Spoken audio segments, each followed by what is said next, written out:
Conscience Plus présente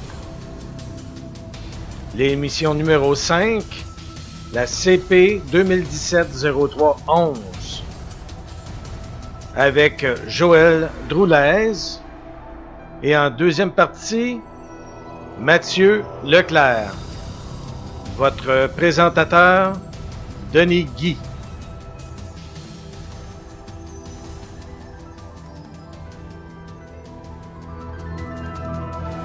Bonjour tout le monde, nous voici à Saint-Hubert, en banlieue de Montréal.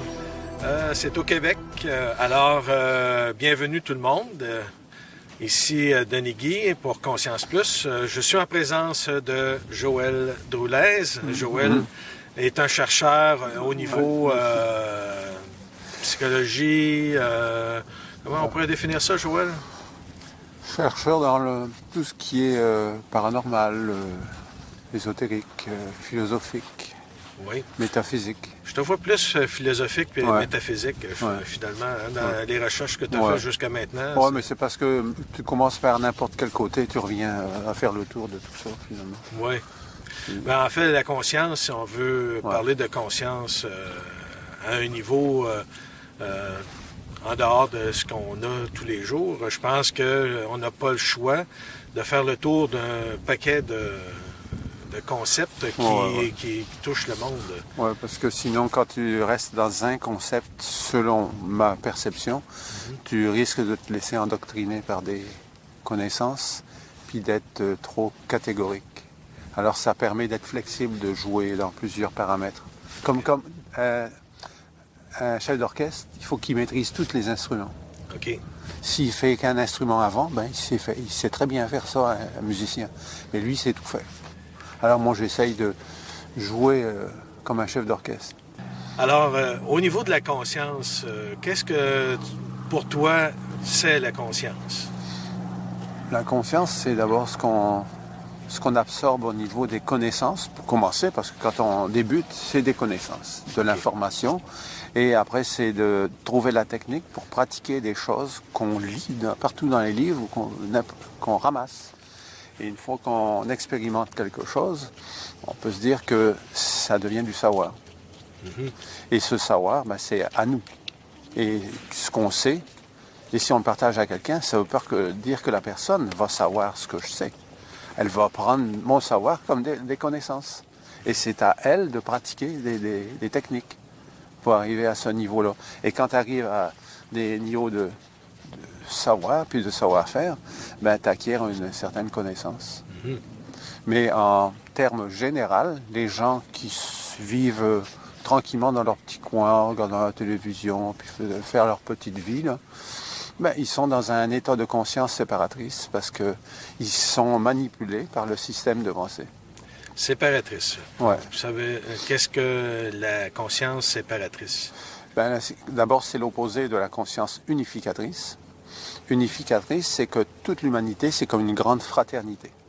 Il y a des traits d'union invisibles entre tous les êtres humains.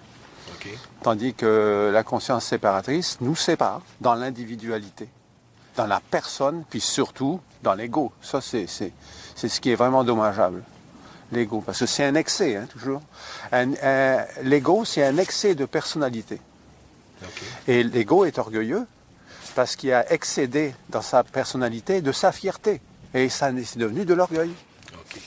Mais si on parle de conscience séparatrice, si je te donne un exemple, par exemple, au niveau, il y a une musique que j'entends de Pink Floyd, de Another Brick in the Wall, ça veut dire une autre brique dans le mur. Ouais. Est-ce que puis eux autres, ils semblent vouloir dire, laissez tout le monde libre, laissez tout le monde.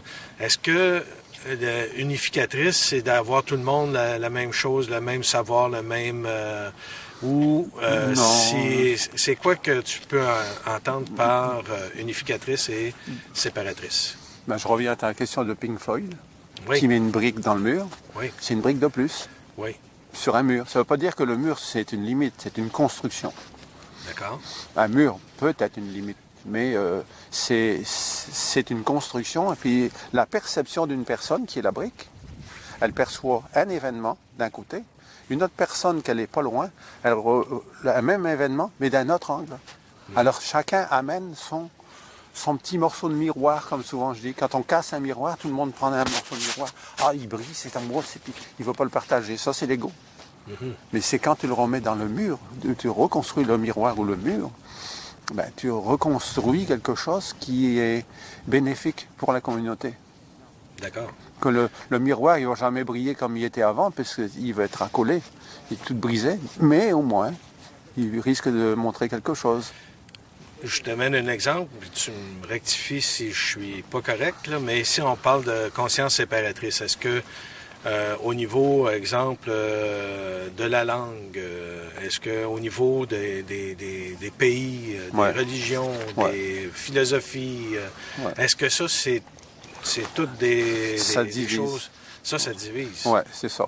Mais regarde, je parle pas à des enfants qui viennent ils viennent sortir de l'école, là, mais les personnes qui sont de notre âge, ils ont quelques petites notions qui viennent de la religion, parce qu'il faut en tenir compte aussi. C'est des choses, c'est des connaissances. Quand on parle que l'être humain est sorti du paradis terrestre, était éjecté, parce qu'il n'a pas été éjecté, c'est lui-même qui s'est éjecté. Il a perdu sa conscience, la conscience de son âme, qu'on dit l'âme, mais c'était la conscience collective avant qu'elle soit l'âme.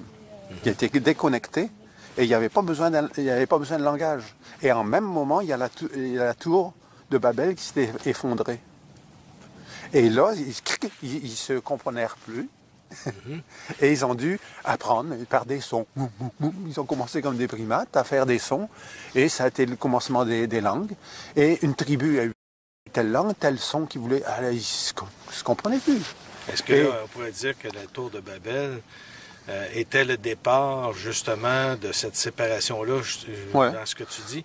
Parce que là, on a une image, mais j'imagine que tout le monde parlait une même langue, tout le monde avait la télépathie. Un même but, mais il y a des êtres qui sont intervenus pour nous diviser. C'était la télépathie. Les êtres, pour moi, il n'y a pas eu d'êtres. Il y a eu seulement la peur. Ah, OK. La peur de l'inconnu. Parce que quand tu te retrouves là, tu communiques tout entre eux, là, avec la nature, pas seulement l'être humain. Tu communiques par télépathie, puis d'un seul coup, pouf, fini. On enlève la plug, c'est off. Okay. T'as peur, toi, là? Alors, où sont tes repères? Communiquer normalement avec les gens. Mais il faut se mettre un peu à la place. C'est d'apprendre, justement, à trouver des techniques pour retrouver ces choses-là. Quand tu trouves des techniques pour retourner en arrière, puis dire, oh, moi je veux savoir ce qui se passe là. Puis moi j'ai découvert ça par moi-même, ce que je te dis là. Mais ça veut pas dire... D'où viendraient ces peurs-là, que les gens avaient, ça venait d'eux? Ben, quand tu es déconnecté, tu peux communiquer. Et quand tu as une peur, et puis que tu paniques, tu t'essouffles, et c'est d'autres peurs qui viennent. Tu comprends, les gens qui paniquent, on a déjà paniqué quand on était jeunes, là. Puis, à un moment donné, tu t'en sors pas. Il faut, à un moment donné, respirer, devenir plus calme, puis comprendre, dépasser la peur. Puis, ce qu'il y a, ils l'ont pas dépassé puisqu'on est encore dedans. Mais on s'en rend plus compte. C'est devenu une norme d'être séparé à cause de la peur de la mort. C'est la pire chose qui nous est arrivée. Et en plus, c'est que ça, la peur, c'est toujours dans le passé qu'on voyait. Et dans le futur, on a espéré, parce que la religion nous disait il faut espérer. Et le futur, c'était une direction d'avoir tout le côté positif qu'on a perdu de nos capacités antérieures. Alors, c'est que de là, je ne sais pas si je peux commencer avec les archontes. Ça, on en parlerait peut-être un petit peu plus tard. Ouais, c'est parce que ça vient avec le mythe des archontes. Et justement, c'est que dans notre époque moderne, on nous a expliqué depuis longtemps, depuis plusieurs générations, que les mythes, les légendes, les superstitions et les prophéties, ben c'était pas bon. C'était des conneries. Alors, on croit ça, puis rationnellement, notre raisonnement fonctionne avec ça. Alors, on est toujours dans cette conscience séparatrice. La science, elle n'a pas aidé rien. Elle s'est rebellée contre la religion, et puis finalement, la science, c'est curieux, hein? Elle est devenue un dogme comme la religion. Alors, on projette ce que l'on rejette. Hein? Oui. toujours. Écoute, j'avais justement, au niveau de la science, vu une émission où là, justement, les physiciens commençaient à oser d'autres théories qui n'avaient pas le droit de parler avant. Ah oui, ben oui. Ils n'avaient pas le droit de parler de ça, dans ces théories-là. Là, ils sont maintenant à la recherche d'une troisième théorie pour expliquer l'univers, parce que là, l'univers ne correspond plus à ce qu'ils pensaient au départ. Ouais, mais de toute façon, quand ils reprennent des chants, ils y vont tranquillement, à petite dose. Comme l'histoire de... Il ne faut jamais parler dans un congrès ouvert au public, parler de Dieu. Non, non. Alors, on ne parle pas de Dieu. Alors, on dit, dans l'univers, il y a un algorithme. Oh, ça fait bien. Moi, selon moi, dans l'univers, c'est Dieu. Alors, ils parlent d'un algorithme.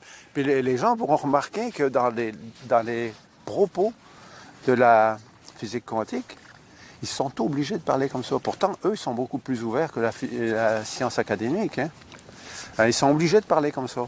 Pourquoi? C'est parce qu'il y a de la politique là-dedans. Quand ils reçoivent de l'argent pour leur recherche, ça s'en va dans le compte de l'université sciences académiques et ils reçoivent les montants d'argent au compte-gouttes. Et si jamais tu viens parler trop dans le sens ésotérique, dire Dieu, on peut couper. Ou le contraire, si tu ne parles pas de Dieu... Parce qu'aujourd'hui... Ouais. Non, les physiciens quantiques, c'est comme les généraux de l'armée américaine. Hein. Une fois à la retraite, ils peuvent se permettre de parler. Oh, oui. Bon, c'est ça, là. Sinon, on coupe tout leur vivre. Alors, c'est pour ça qu'ils disent encore que c'est un algorithme, parce qu'ils sont habitués de parler comme ça entre eux. Mais il faut qu'ils démystifient à un moment donné. Ça me fait penser à Jean-Pierre Petit, ça. Oh.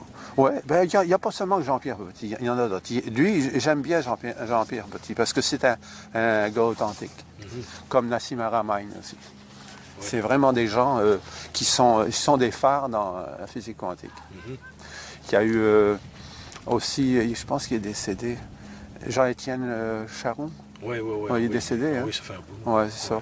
Moi, j'aimais bien, il parlait de thermodynamie. Et puis il y avait le concept de l'entropie, qui est finalement synonyme de phénoménal. Vois-tu, c'est des mots qu'ils ont inventés. Ah ouais. Et après, la négantropie, ben, ce qui est le nouménal, finalement. Ils prennent des mots pour aseptiser, pour pas dire... Parce qu'il faut qu'ils inventent des mots pour que leur père, dans la science académique, qui dit « Oh, bravo, tu as réussi à trouver un mot. » Bon, alors, ça fait scientifique. Mais finalement, comme ils disent, les physiciens quantiques, on ne découvre rien, on redécouvre. Et ce qu'on fait aussi en parlant de ça, c'est de remettre tous ces morceaux qu'on va récolter dans le côté ésotérique, philosophique, même la psychanalyse, comme le mot égrégore qu'on utilise en ésotérisme. Ben, en psychanalyse, c'est un synonyme, on va dire. C'est l'archétype. Et un archétype, ça va très bien, c'est comme un synonyme. Mais comme on dit, synonyme, ça signifie la même chose, mais quand même des nuances. Oui. Alors, il y a des nuances entre l'égrégore et l'archétype, mais en gros, c'est à peu près la même chose. Quand on comprend l'un, on comprend l'autre. C'est tous des mots. Alors, on invente des mots, puis on pense que ça fait savant de dire un mot par-ci, par-là. Mais à un moment donné, il faut savoir les remettre ensemble, faire un cousinage, cousin-cousine ensemble, puis dire, bon, ça se ressemble. Ben, c'est certain, ils sont du même sens. C'est le même sens. Oui. Excepté, comme tu dis, c'est aseptisé dans certains cas. C'est ça. C'est aseptisé au formol de la science académique. Ah oui. Et c'est devenu un dogme, hein, quand tu vois là. Ils ont leur vérité absolue. Ah, absolue, non. C'est formel. Mais c'est ça. C'est ça où dérive la conscience séparatrice.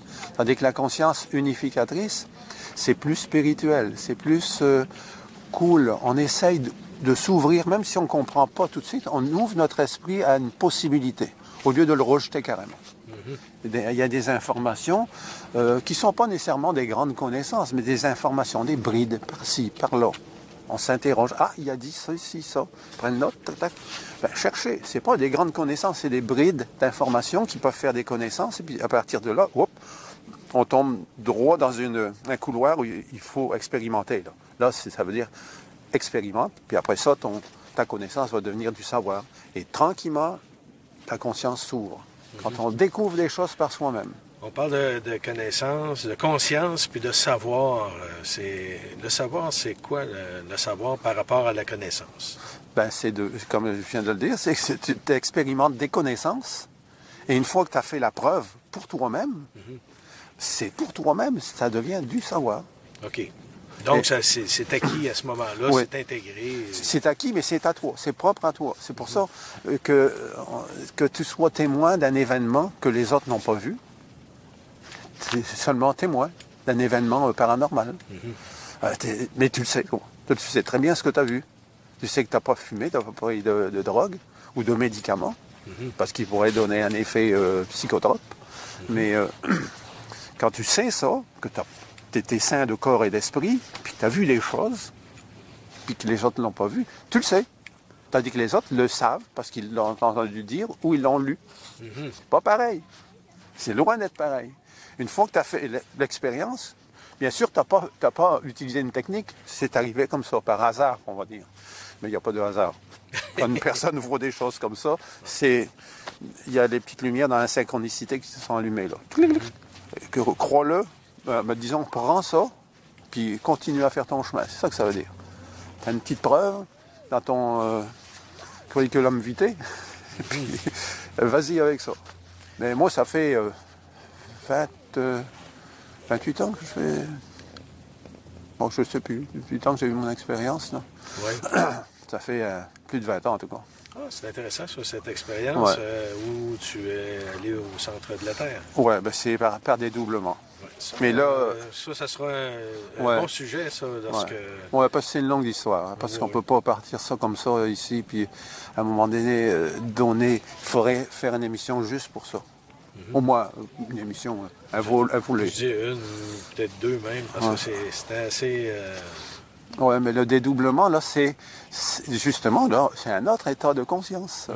On parle d'état de conscience séparatrice, unificatrice, mais c'est des états où on doit être en permanence. Mais tandis que ce que j'ai vécu 4 heures. Hein. C'est comme les gens qui sont en méditation, puis ils sont là en méditation, puis à ce coup, ils se réveillent. Puis je dis, hey, j'étais parti des heures. Non, ça durait quelques secondes. Le mental s'est arrêté. Le non-mental, c'est ce qu'on appelle l'état zazen. On dit zen là, maintenant. Mais c'est un état. Un état de conscience modifié que j'ai vécu. Et qu'on peut dire altéré, mais le mot altéré, c'est vu comme négatif. Hein. Parce que altéré, c'est comme...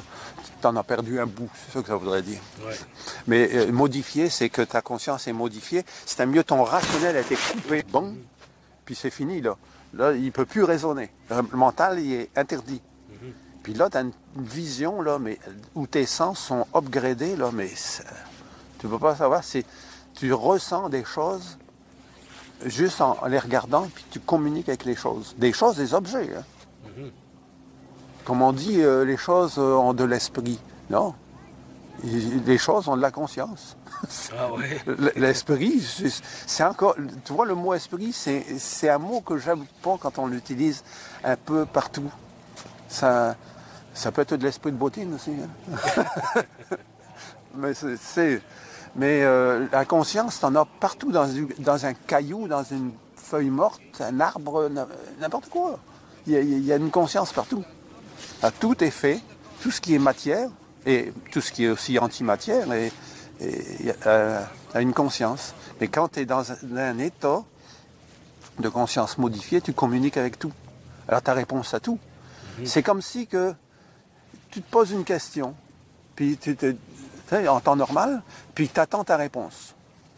Mais là, c'est comme si que tu regardes, et ce que tu regardes, c'est comme si que tu poses une question. Mais c'est comme si, que toi tu ne le sais pas quand tu es dans cet état-là.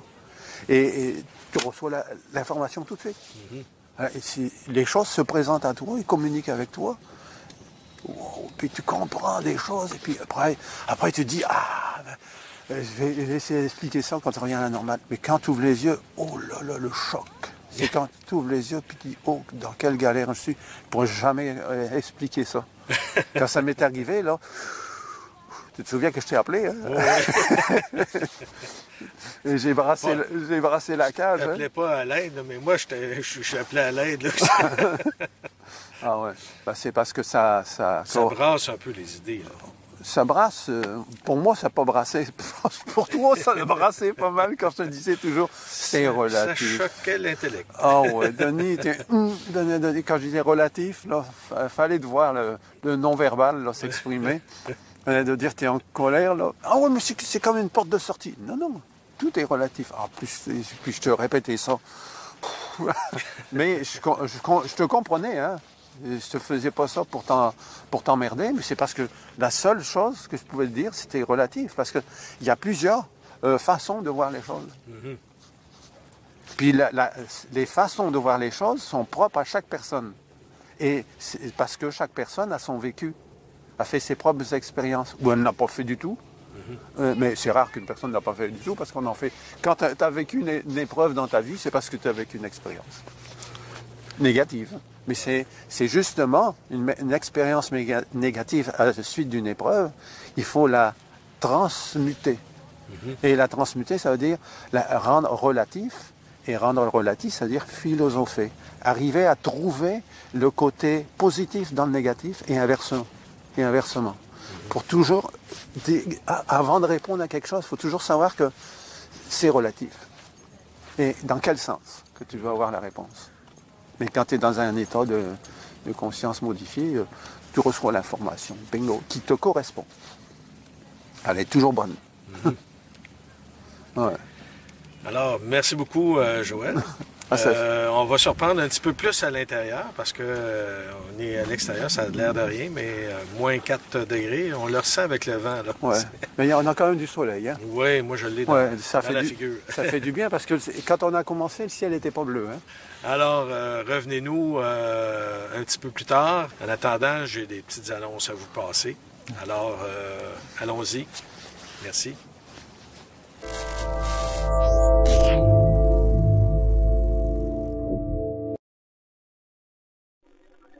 Je vous invite à cliquer sur le www.mufonquebec.com pour vous renseigner sur le séminaire MUFON Québec qui aura lieu en 2017. Et cela aura lieu le samedi 22 avril 2017 à Trois-Rivières de 9h à 18h. Et c'est 35 $ pour les membres, 40 $ pour les non-membres. Vous n'avez qu'à vous inscrire en cliquant sur le petit bouton en bas à droite, inscription séminaire. Pour les conférences, vous aurez une entrevue exclusive avec Sylvie P., qui a été enlevée à plusieurs reprises par des extraterrestres. Vous aurez l'hypnose et les enlèvements extraterrestres qui sera donné par le conférencier Pierre Caron. L'OVNI de Place Bonaventure avec Philippe Emmanuel Faure. Les OVNI de Saint-Adolphe d'Howard avec Luigi Venditelli. Enquête ufologique en territoire Atikamekw avec Simon Hébert. Et le clou de la journée avec le programme spatial clandestin qui sera donné par Marc Saint-Germain, directeur du MUFON Québec. Vous n'avez qu'à cliquer sur la petite enveloppe ici, là, pour avoir les détails de la journée avec un fichier PDF. Alors, c'est un rendez-vous à ne pas manquer.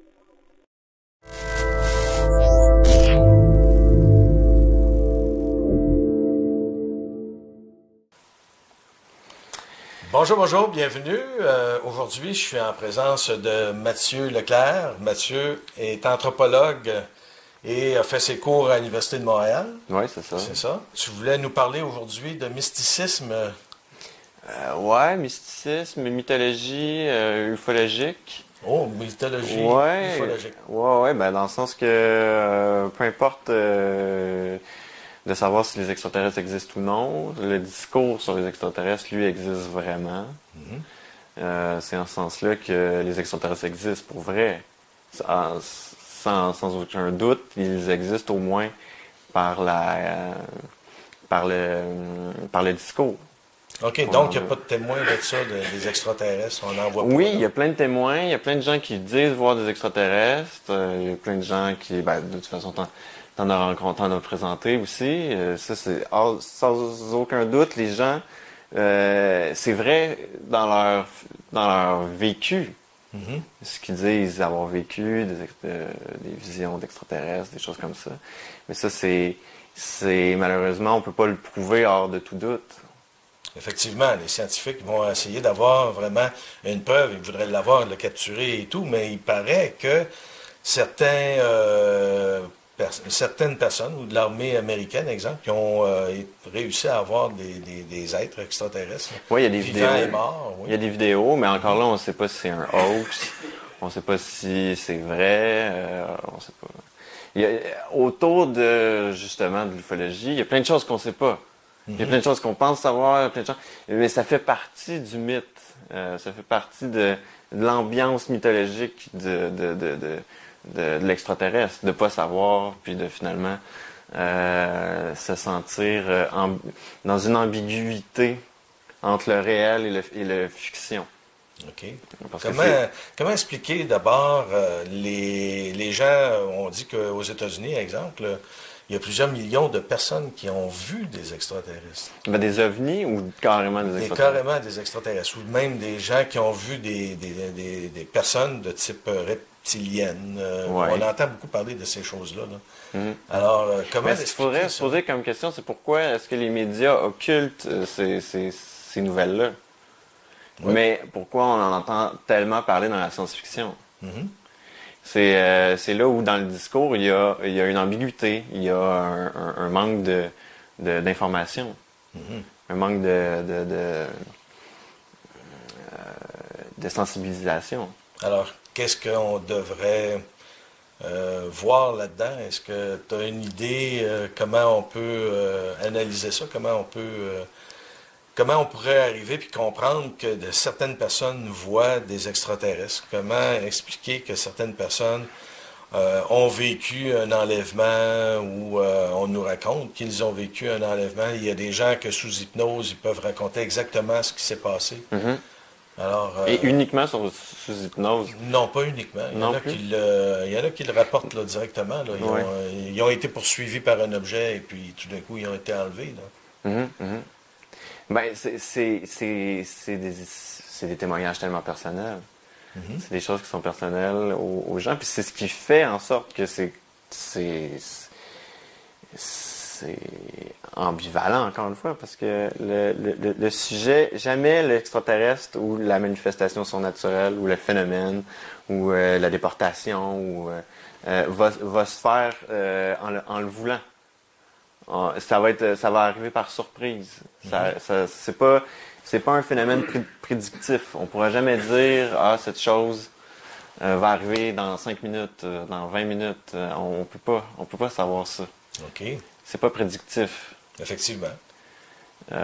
Puis en plus, ça laisse très peu de traces physiques. Comment on fait pour en avoir pleinement conscience de ce phénomène-là? Justement, c'est dans la phénoménologie ou dans l'expérience vécue directe de témoins qui, eux, vont dire qu'ils ont été enlevés, qui ont été témoins. C'est dans ce sens-là où ça existe pour les individus. Mais sur l'échelle sociale, c'est par la fiction qu'on nous parle des extraterrestres. Mm-hmm. Mais c'est jamais par les médias qu'on va nous parler de vrais extraterrestres. OK. Sur l'échelle globale. Mais sinon, oui, plein d'individus à l'échelle individuelle qui vont avoir vu ces choses-là. Ou avoir fait l'expérimentation ou l'expérience. Mais il y a des gens aussi qui ont fait l'expérience, mais en groupe. Il y a eu des grands groupes, à un moment donné, qui ont été tout le monde témoin en même temps d'un phénomène. Oui, mais un phénomène ovni, ça peut être... je ne vais pas jouer à l'avocat du diable, mais ça peut être... Moi, c'est mon jeu de le faire, tu comprends? Oui, mais ça peut être une technologie américaine. Mm-hmm. Ça peut être... parce que là, les vaisseaux... parce qu'il y en a encore qui croient que les extraterrestres se promènent en vaisseau... de tôle? Oui, de tôle et des nuts and bolts. Ouais. Mais moi, ce que je pense personnellement, c'est que c'est les technologies américaines qui Ok. vont jouer sur cette... mais... Tu as travaillé, toi, je pense, au niveau de l'ufologie, d'enquêteur. Ouais, j'ai travaillé avec le Garpan, OK. Yann Vanet. Mhm. Ouais, je travaille avec lui. C'est avec lui que j'ai eu la chance justement de faire des témoignages, de récolter des témoignages ufologiques. OK. C'est là que j'ai vu que pour certaines personnes, c'est très réel. Mhm. Pour d'autres, ça l'est moins. Puis pour d'autres, c'est des cas isolés où ils veulent pas en parler, ils veulent plus en reparler. Tellement que c'est traumatisant OK. ou tellement que ça les marginalise. Mhm. Parce que c'est un sujet qui marginalise les individus, Absolument. qui vont les mettre là, à l'extérieur de la société complètement. Il y en a qui perdent leur emploi, il y en a qui passent pour fous. Mhm. Juste pour parler de quelque chose qui finalement est dans les sciences et dans la science-fiction et dans les bandes dessinées depuis 70 ans. Oui. Mais c'est les esprits qui sont pas adaptés à ce genre de réalité-là. Oui. Alors, pour toi, qu'est-ce qui serait la réalité du monde extraterrestre, puisqu'on parle de mythes, on parle de... Ce que je pense, c'est que c'est une expérience qui se vit individuellement, Mhm. mais qui est au même plan du chamanisme. C'est un phénomène chamanique comme il s'en est vu il y a des milliers d'années. OK. C'est le même processus spirituel que les anthropologues ont recensé là, en Sibérie, en Afrique, même en Amérique latine. C'est les phénomènes chamaniques où on va monter dans une autre dimension, où on va monter dans le vaisseau des dieux, où on va flotter dans des faisceaux de lumière, des choses comme ça, pour se rendre dans une autre dimension, puis un autre... Là où il va y avoir un apprentissage qui va être fait. C'est qu'on se dépersonnalise pour avoir accès à une information qui vient d'une autre dimension, Mhm. qu'on peut ramener après ça sur le plan matériel. OK. C'est un apprentissage qu'on peut ramener puis qu'on peut appliquer, mais qui doit passer par un certain processus de transcendance. Mais c'est en ce sens-là que l'extraterrestre moderne, c'est, selon moi, du chamanisme contemporain américanisé. Oh, OK, ouais. Mais comment expliquer, par exemple, là, les témoignages des gens qui, à Fatima, là, 100 ans, parce qu'on est en 2017 aujourd'hui, là, une centaine d'années, a apparu à Fatima, la Vierge, Ouais. à des enfants et tout. Puis il y a eu, à un moment donné, un millier de personnes qui se sont rués vers l'endroit où eux étaient pour voir la Sainte Vierge, parce qu'il se passait des phénomènes vraiment curieux, là. Entre autres, ils ont vu le soleil descendre sous les nuages. On s'entend que le soleil restait à la même place, là, mais ils ont vu quand même quelque chose de très brillant Mais non, on peut pas, aller sous les nuages. mais on peut pas l'expliquer scientifiquement. C'est Non. ça qui fait la beauté de la chose. Tout Ouais. le monde a vu un phénomène surnaturel ou religieux. Mhm. Mais rendu là, pourquoi dire que ce serait quelque chose d'extraterrestre ou quelque chose de purement religieux ou quelque chose qu'on connaît pas finalement? OK. C'est quelque chose... Mais là, c'était une prophétie. Ça a été déjà prédit, des choses comme ça. Ben, en fait, au niveau de Fatima, c'est plusieurs apparitions qui ont eu lieu à trois petites filles, là, même un garçon aussi. Là.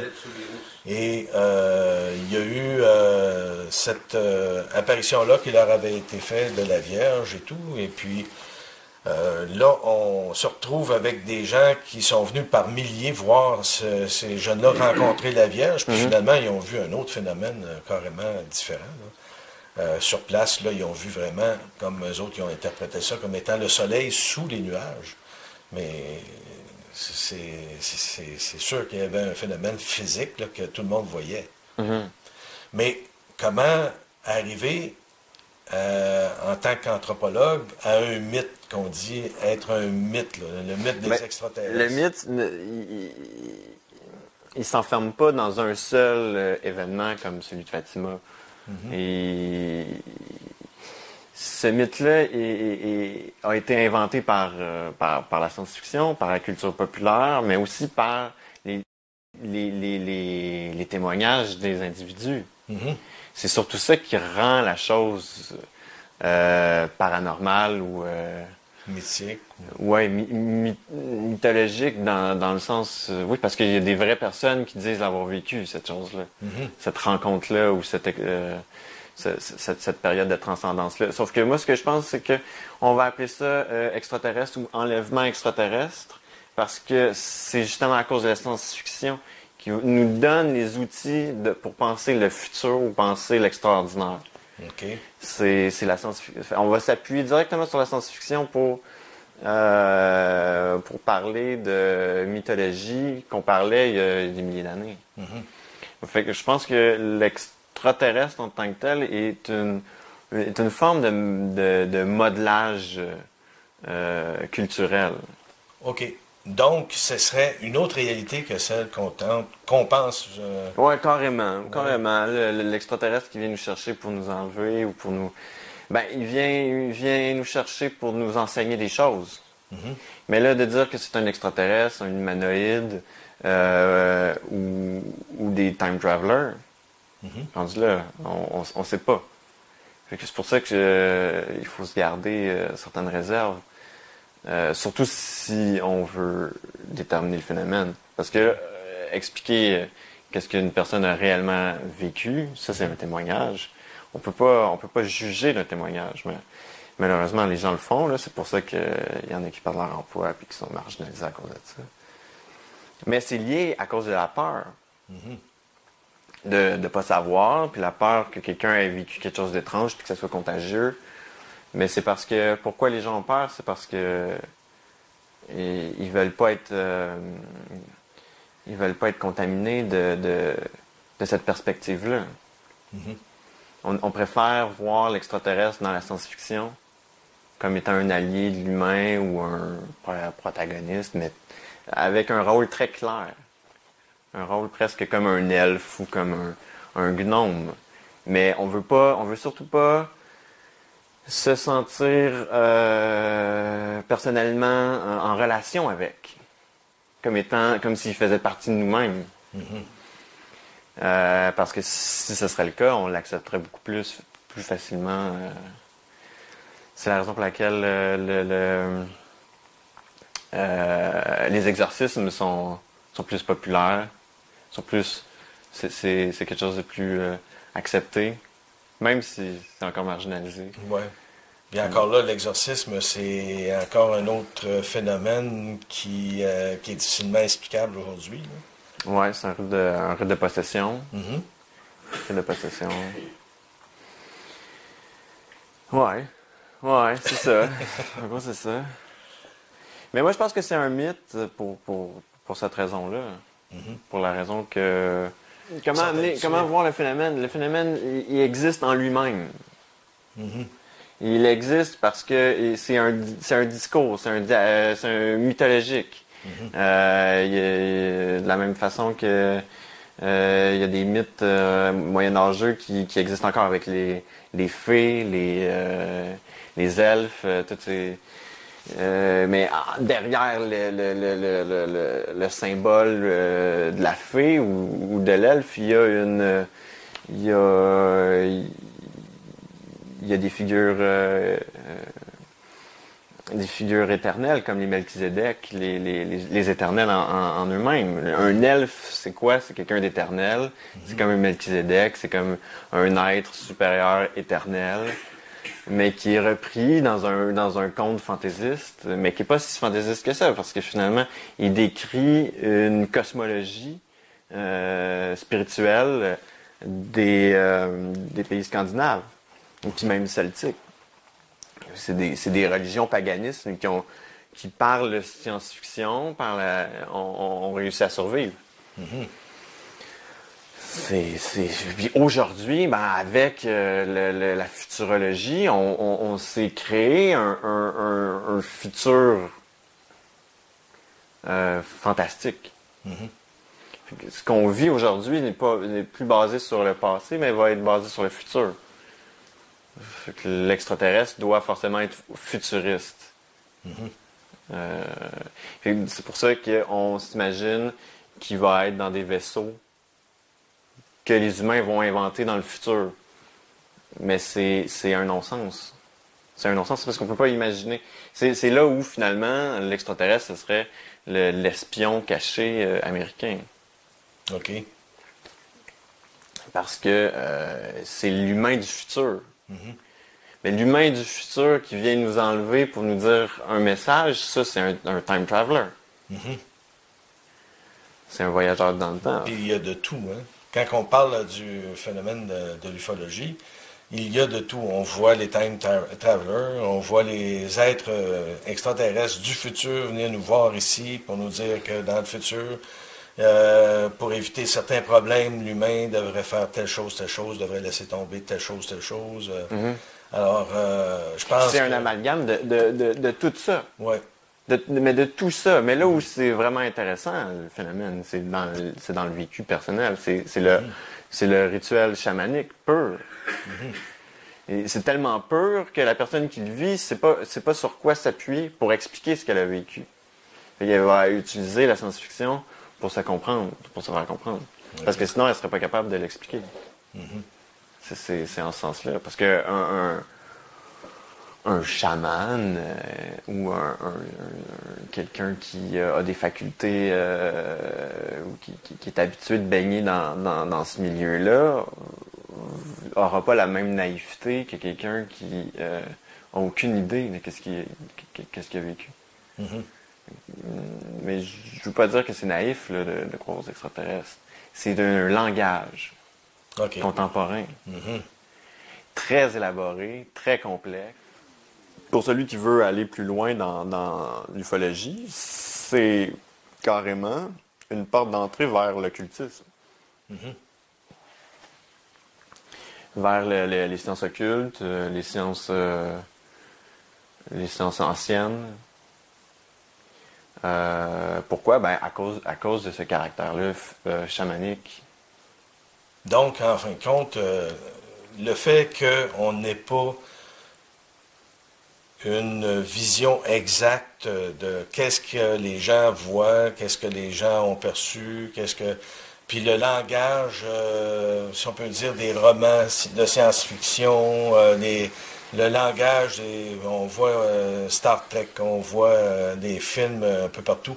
On est influencé, on est baigné dans un monde imaginaire qu'on appelle, et on appelle ça des extraterrestres, mais on n'a pas vraiment de la réalité, on l'a pas vraiment. Qu'est-ce qui est réel là, par rapport à ça? C'est ça.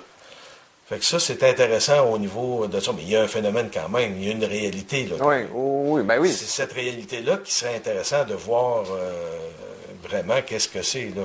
Et pour y arriver, il faut qu'il y ait quand même une ouverture. Parce qu'à l'heure actuelle, on est emprisonné, si on peut dire, dans une culture où on va dénigrer la personne. Elle va perdre son emploi, elle va perdre sa famille.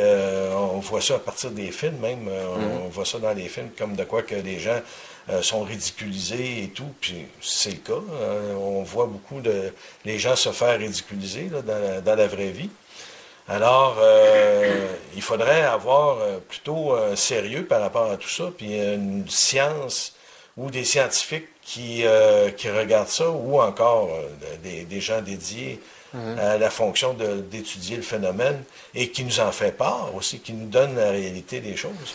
Parce que le simple fait de récolter des témoignages, c'est un fait sociologique en lui-même. C'est qu'il y a des gens qui vivent quelque chose, qui comprennent pas, ou qui s'expliquent avec le biais de la science-fiction. Mais déjà là, ils sont tellement influencés par la science-fiction, par la culture populaire ou par leurs proches que c'est à ce moment-là qu'il faut élaborer encore plus loin. C'est quoi un extraterrestre, ou c'est quoi un time traveler, ou c'est quoi... Absolument. C'est à ce moment-là... En réalité, qu'est-ce qu'on devrait voir mettre en place? Qu'est-ce qu'on devrait mettre en place pour pouvoir étudier le phénomène? Parce qu'il y a un phénomène. On sait qu'il existe quelque chose puisque des gens vivent quelque chose. Mais pour étudier le phénomène, en enlevant toute cette cette connaissance-là qu'on a suite à des romans, puis des... Quand on prend un témoignage, une chose qui est très importante de faire, c'est d'analyser le sens des mots, les symboles employés. Qu'est-ce qu'une personne veut vraiment dire quand elle dit j'ai vu un extraterrestre? Des fois, quand quelqu'un va voir un triangle dans le ciel, juste ça suffit pour eux de voir un ovni. Mais après ça, ils vont dire, rentrer chez eux, ils vont interpréter ça d'une autre façon. Ils vont voir, ils vont associer ce triangle-là dans le ciel comme étant un premier contact. Puis après ça, ils vont avoir un contact télépathique avec cette vision-là, qui peut durer des jours et des jours. Suite à ça, ça peut se faire dans le conscient, mais télépathique, où il y a un transfert, une canalisation d'informations. Mais à ce niveau-là, c'est plus important de savoir si c'est des extraterrestres ou quelque chose. C'est carrément le supramental de la personne. C'est l'intelligence supérieure de l'individu qui canalise sa propre énergie pour des informations qu'il a besoin de lui prendre conscience, puis même de donner aux autres. Là, on défait la forme de l'extraterrestre telle qu'on l'entend. Moi, c'est ce que je vois dans la discussion qu'on a. On défait la forme de l'être extraterrestre. On prend conscience que le phénomène est probablement différent de ce que là, nous, on s'attend à voir suite à l'éducation qu'on a eue. Le phénomène ne peut pas être... On peut créer à ce moment-là un choc pour tous les gens qui ont vécu là, déjà le phénomène, ou tous les gens qui, eux autres, connaissent le phénomène, puis qui voient le phénomène, puis qui disent, ben écoute, là, les extraterrestres, là, il existe, ça va? Voyons donc, il y a eu telle affaire, telle affaire. Ouais, il existe, le phénomène existe en tant que tel. Oh oui, hors de tout doute, mais on ne sait pas vraiment qu'est-ce que c'est. On le réinterprète. Exactement. Avec la coloration de ce qu'on a eu comme information. De notre programmation C'est ça. Puis en plus, dans cette coloration socio-culturelle, ben là, on nous impose quasiment de ridiculiser les gens qui ont vu ça. Écoute, puis on nous impose d'avoir une définition de l'extraterrestre telle qu'il se présente dans la science-fiction. Oui. En plus, dès qu'on parle de l'extraterrestre, on parle aussi de sa coloration science-fiction, dans la science-fiction. D'un coup, qu'on peut pas, ça n'existera pas, les extraterrestres ne peuvent pas être ici. On est cerné avec ce sujet-là, laisser un petit peu aux films de science-fiction, d'en laisser un petit peu aux témoignages, d'en laisser un petit peu au courant spiritualiste, et d'essayer de faire une synthèse entre tout ça. Mais c'est ça le mythe, la mythologie. C'est cette synthèse-là en différents courants de pensée puis en différents discours. OK. C'est ça qui crée le mythe, parce que cet extraterrestre-là qui arrive ou qui arrivera va toujours se transformer. Puis ces êtres-là qui viennent... Il se transforme présentement, l'extraterrestre. L'égrégore de l'extraterrestre se transforme. Ben mais oui. Avant, c'était des anges. Oui, c'est ça. Avant, c'était des dieux. Avant même, c'était des dieux. Là, maintenant, ça peut être quelque chose qui peut rentrer en communication presque égalitaire. Il y a quand même une certaine forme d'évolution dans la conscience. Avant, le Dieu nous donnait tout ce qu'on avait à savoir, puis nous, on n'avait pas besoin de se poser des questions. Mais là, maintenant, on cherche à entrer en communication directe avec l'extraterrestre. Fait que là, on peut encore élaborer d'autres théories puis d'autres images, comme de quoi que ces êtres-là, c'est des êtres qui sont d'une autre dimension, qui voyagent... Mais avec la physique quantique puis toutes les dernières théories scientifiques, mais on peut s'imaginer facilement des recoupages, oui. Oui, puis Dieu sait que l'énergie, pas l'énergie, mais la physique quantique, on la met à toutes les sauces. À cette heure, c'est fini, là. C'est rendu la nouvelle explication qu'on peut donner à tout ce que c'est qu'on... Oui, c'est ça, c'est l'argument passe-partout, là, avec lequel on peut faire avancer toutes les croyances, finalement. Là, parce que, finalement, une chose est là, puis ne peut ne pas être là en même temps. Ça devient trop facile d'expliquer tout et n'importe quoi quand on parle de physique quantique, là. Mais c'est pour ça que c'est aussi pour ça que c'est utilisé dans la futurologie, là, la physique quantique. En tout cas, c'est intéressant. J'aime bien l'idée de rendre ça mythique un peu, puis de faire attention vraiment à qu'est-ce qu'on voit, même ceux qui le voient. Moi, j'ai été témoin déjà de certaines choses. Fait que je peux aussi comprendre que ce que j'ai vu n'est pas nécessairement relié à ce qu'on voit dans la science-fiction ou qu'on voit. Fait que je comprends le côté mythique, mais c'est le côté réel qui m'intéresse, c'est savoir quoi vraiment. Est-ce que c'est quelque chose de, comme on disait, du time traveler qui vient du futur, puis que c'est des êtres qui sont descendants de nous, ou bien encore si c'est des êtres qui vivent en parallèle avec nous. On a tendance à projeter à l'extérieur de nous-mêmes le phénomène. Comme si l'extraterrestre vient vers nous amène dans sa navette, puis nous rapporte avec des informations. Mais c'est déjà une déformation. Parce que l'individu, lui, vit quelque chose. Peu importe ce que l'agent exogène, il faut regarder qu'est-ce que cette personne-là a vécu, qu'est-ce que le niveau de conscience s'est transformé. Mais de quelle façon est-ce qu'il s'est transformé? Pourquoi est-ce que la personne a réellement été capable d'accéder à un autre niveau de conscience? C'est ça qui est le plus intéressant, selon moi. C'est parce qu'il était en contact avec quelque chose qui la dépassait.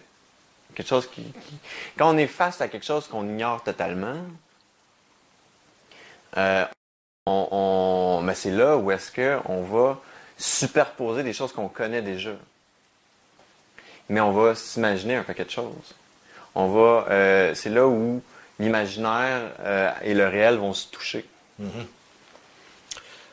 Par rapport à ça, justement, quand il y a eu les bateaux des Espagnols qui sont arrivés en Amérique, puis qui sont allés vers l'Amérique du Sud, ont rencontré les peuples de l'Amérique du Sud, apparemment, ils ne voyaient pas les bateaux. Ils ne voyaient pas les bateaux arriver parce qu'ils ne connaissaient pas ça. Ils ne connaissaient pas c'était quoi un bateau. Et puis lorsqu'ils ont vu arriver les hommes blancs sur leur terre, là, ils se sont vus face à quelque chose qu'ils ne connaissaient vraiment pas. Et ils l'ont associé à des dieux. Là. Ils ont associé ces gens-là à des dieux alors qu'ils ont été sans pitié pour eux autres. Là, oui. Ouais. Non, c'est ça, mais ça faisait déjà partie de leur croyance et de leur prophétie qu'il y a des dieux à l'arrivée par l'Est, sur des coques volantes ou flottantes, peu importe. Mais c'est eux, c'est les Amérindiens qui se sont joués un tour eux-mêmes. Oui. Puis là, on risque d'avoir le même genre de phénomène actuellement avec peut-être des civilisations qui étaient déjà là avec nous autres sur la planète. Mais encore une fois, c'est de voir ça comme étant extérieur à nous-mêmes. Peut-être que c'est déjà... Parce que de voir une distance entre l'espagnol et l'autochtone, c'est une vision très impérialiste. Parce que ces gens-là étaient des humains. C'était la même famille. Sauf que on a tellement des préjugés racistes à cette époque-là que c'était facile pour les conquistadors de vouloir les tuer, de faire une politique de colonisation comme ils faisaient en Europe. Mais c'était des humains qui tuaient d'autres humains ou qui faisaient la guerre avec d'autres humains. Tandis que le phénomène extraterrestre, c'est quelque chose qui est beaucoup plus intérieur. C'est une communication subtile entre un plan de conscience qu'on n'est pas capable de définir concrètement. On n'est pas capable de dire ça, c'est un humanoïde parce qu'il est intangible dans sa nature. Il est comme le joueur de tour, le trickster des Amérindiens. Je sais pas si... non, ça ne dit rien. Ça ne dit rien. Le trickster, c'est une figure emblématique du joueur de tour chez les Amérindiens. C'est ou comme le petit gars qui court vite. Je sais pas si tu connais le petit gars qui court vite. Là, tu connais pas ça. C'est un... Je suis encore trop jeune, moi, pour ça. C'est un personnage... C'est un personnage qui fait partie du monde des humains, mais qui est aussi dans une autre dimension. C'est le coyote humain, mi-coyote, mi-humain. Ça, c'est le trickster par excellence. OK. C'est celui qui est banni de la société humaine, mais qui en fait quand même partie en périphérie. À cause de sa qualité duel en 2 dimensions, il va jouer des tours. OK. Parce que de toute façon, il s'en fout un peu, il fait partie de la dimension mythologique, la dimension du monde des rêves ou du monde des autres dimensions. Fait qu'il va, sachant de toute façon qu'il est banni par les humains, il va venir se manifester pour jouer des tours. OK. Ça ressemble beaucoup à l'extraterrestre, parce qu'on n'est pas capable de le définir. Et il va jouer des tours, mais il va nous apporter aussi une connaissance de l'autre dimension. En fait, il nous force vraiment, ce phénomène, à se poser des questions, puis à essayer de voir plus loin que qu'est-ce qu'on voyait. Sauf que, en même temps, en faisant l'amalgame avec tous les courants d'idées, on n'a pas vraiment la définition exacte ou la réalité de ce phénomène-là, ou la réalité de... C'est ce que je comprends. Là. Mais c'est comme la physique quantique, là où l'objet quantique, on sait qu'il est à quelque part, mais il n'est pas là. Ça ressemble beaucoup à ça. Puis que le phénomène dépend un peu de l'observateur. C'est ça. L'observateur. Si on l'observe, ben là, il sera plus là. Si on ça fait beaucoup partie. Ça fait penser un peu à la physique quantique. Mais c'est peut-être même notre conscience qui mute vers un dédoublement un dédoublement de la conscience pour arriver à accéder à des plans de conscience qui sont invisibles dans la matérialité. Il faut arriver à se dédoubler, à se déprogrammer de nos habitudes physiques, matérielles. C'est surtout ça. C'est ce que ça fait comme choc de voir un extraterrestre pour les... Moi, je pourrais pas dire vraiment que j'ai vu des extraterrestres. J'en ai vu dans mes rêves ou que je me faisais enlever dans mes rêves. Mais pour les témoignages que j'ai rencontrés, que j'ai pu récolter, les extraterrestres viennent bouleverser la réalité des gens. Ils viennent bouleverser les conceptions tangibles. Mais c'est un cadeau dans ce sens-là. C'est une déprogrammation de l'ego, des certitudes. C'est la plus belle chose que ça fait, selon moi. Parce qu'avec ça, on peut faire un travail d'introspection beaucoup plus grand. Beaucoup plus...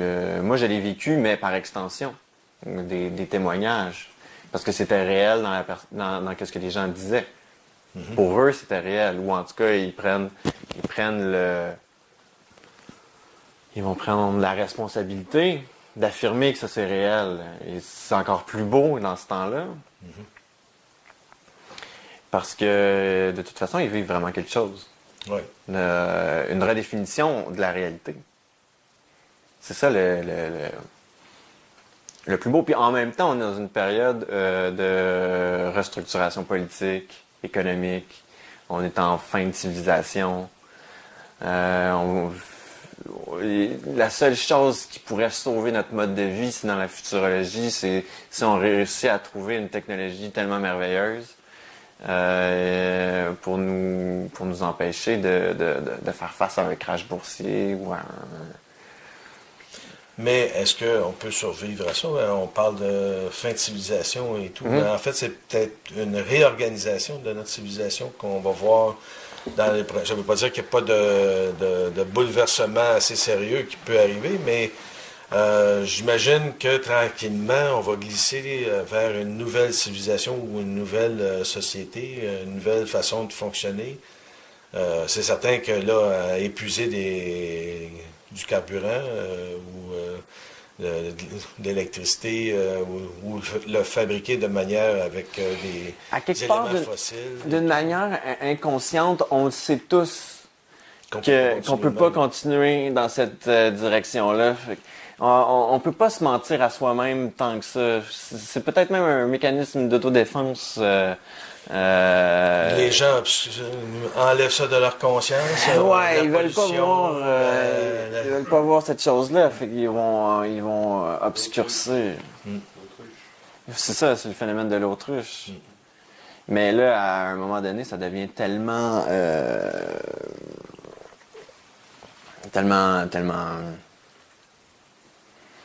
profond le mal qu'on se fait en ne regardant pas la réalité, qu'on peut vivre un choc. Ah oui. Juste comme ça. Oui. Et on se réveille le matin pour aller travailler puis pour réorganiser la structure qui existe déjà, mais ça nous servira à quoi finalement? On le sait déjà qu'on s'en va dans un mur, puis on n'arrête pas. Ben, c'est ça. Finalement, il y a... Qu'est-ce que ça prendrait pour changer? Parce que moi, je vois ça un peu comme un gros bateau qui s'en va sur l'eau, là.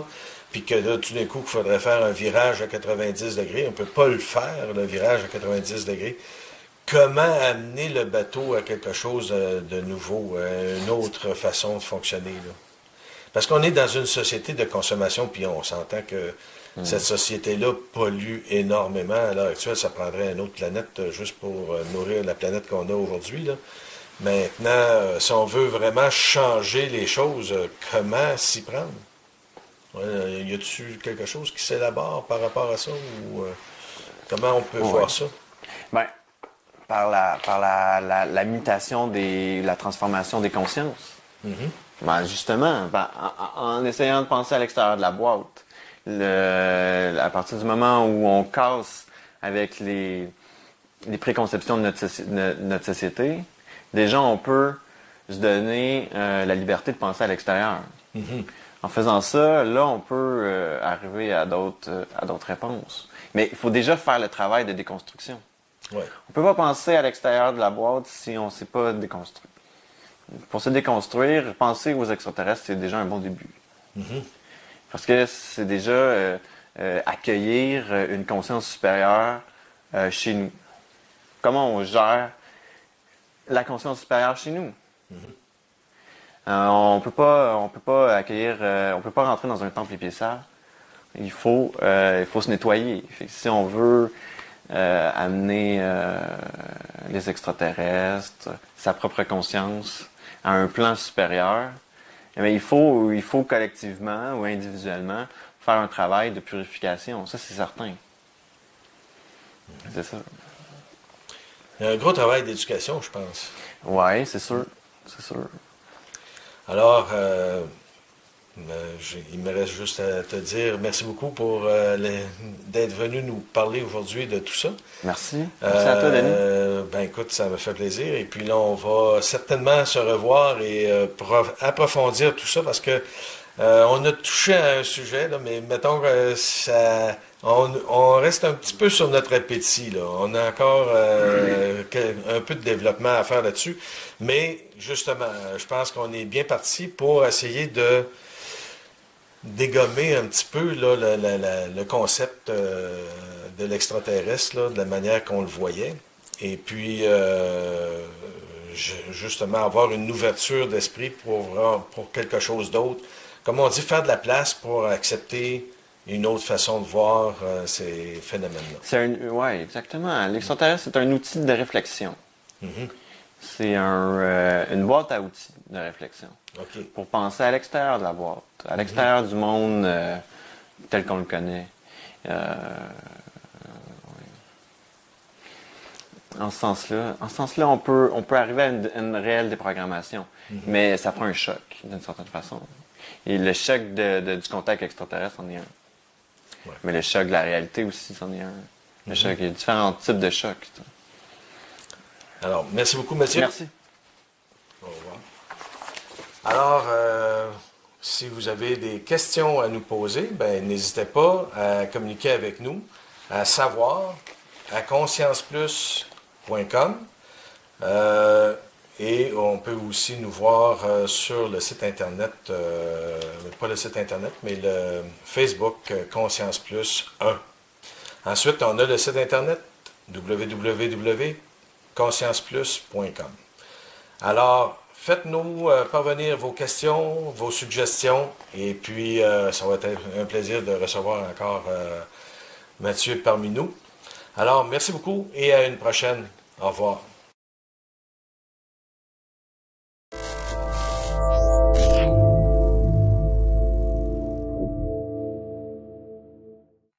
Je porte à votre attention le site suivant, www.ezotourisme-exp.com.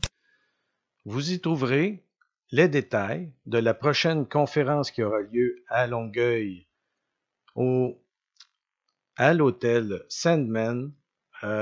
C'est près du métro de Longueuil. Et vous pouvez voir sur le site les détails de cette conférence qui est sur l'ésotérisme. Et sera ici, à cet onglet, tous les renseignements nécessaires pour vous y rendre, le souper, etc. Alors, c'est un rendez-vous à ne pas manquer.